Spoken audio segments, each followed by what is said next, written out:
आज एक class 10th के विद्यार्थी से हमारी बातचीत हो रही थी, तो उसमें वो बच्चा उस स्टूडेंट यानी उस विद्यार्थी ने कहा कि मैं अभी पढ़ने की स्थिति में नहीं हूँ।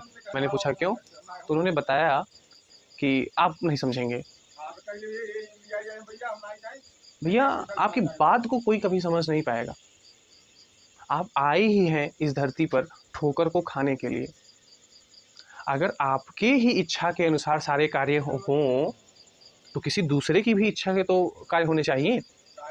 शायद ये भी हो सकता है कि आपको दुखी देखकर कोई दूसरा खुश होता हो, तो भगवान को उनका भी तो ख्याल रखना पड़ेगा। वो भी तो दिन रात मनाते होंगे कि आप दुखी रहें, आप कुछ न कुछ किसी न किसी मुसीबत में फंसे रहें, और आप चाहते हैं कि मैं खुश रहूं, और कहते हैं कि भगवान मुझे कुछ देता नहीं है। भगवान सिर्फ आपके लिए तो नहीं है और ना ही दूसरे के लिए है।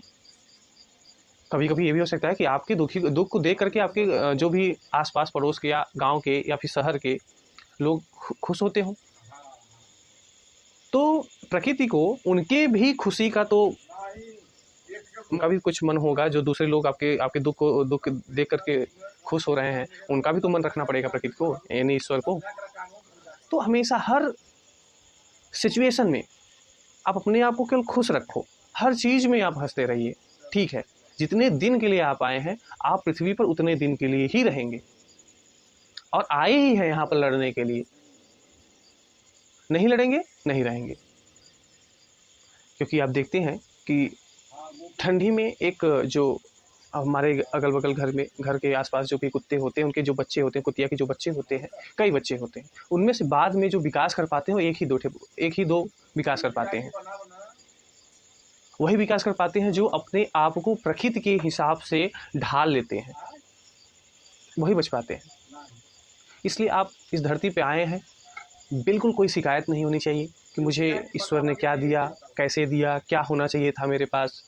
अभी भगवान ने हमें कुछ भी नहीं दिया, ईश्वर कहाँ रूठा पड़ा हुआ है। गलत है, मत सोचो। जो है सब अच्छा है। और अगर इस बात को आप समझ लेते हैं कि जो है वह अच्छा है, आप कभी भी समझ लीजिए कि ये नहीं सोच करके अपने आप के ऊपर पश्चाताप करेंगे कि हमें ईश्वर कुछ नहीं दिया, मैं दिन रात उनकी पूजा करता हूँ, मुझे उन्होंने कुछ भी नहीं दिया। ये आपकी गलत सोच है। उन्होंने आपको बहुत कुछ दिया है, इस दुनिया को दिया है, इस दुनिया को देखने की शक्ति दी है। अरे यार, ऐसे भी लोग तो हैं जिनके पास आंखें नहीं हैं, कान नहीं है, शरीर सही नहीं है। आपके पास तो सब कुछ है। तो उठो और जागो और लक्ष्य की प्राप्ति तक रुको मत। स्वामी विवेकानंद ने कहा है।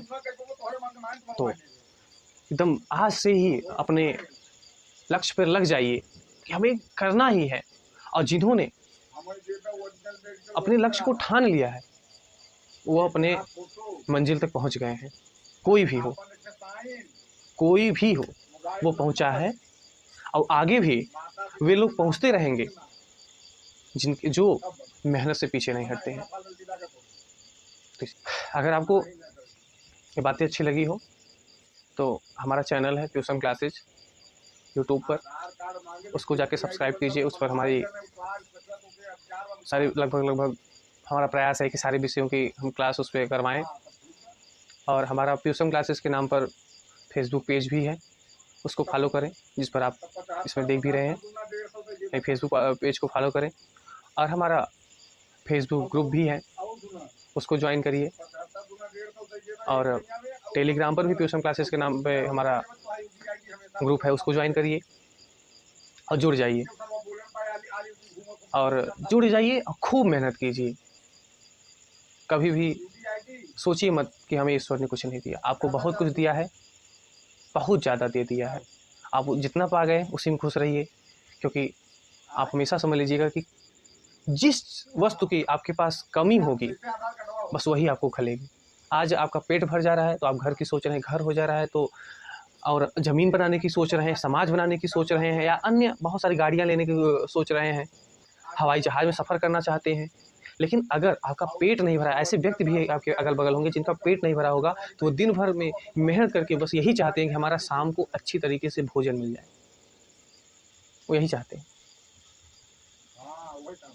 इसलिए भैया, इसलिए फ्रेंड, दोस्त, कमी कभी पूरी नहीं होगी, कभी भी पूरी नहीं होगी। इसलिए जितना है उतने में खुश रहिए, मस्त रहिए और मस्त रहिए, मस्त रहिए, मस्त रहिए। धन्यवाद।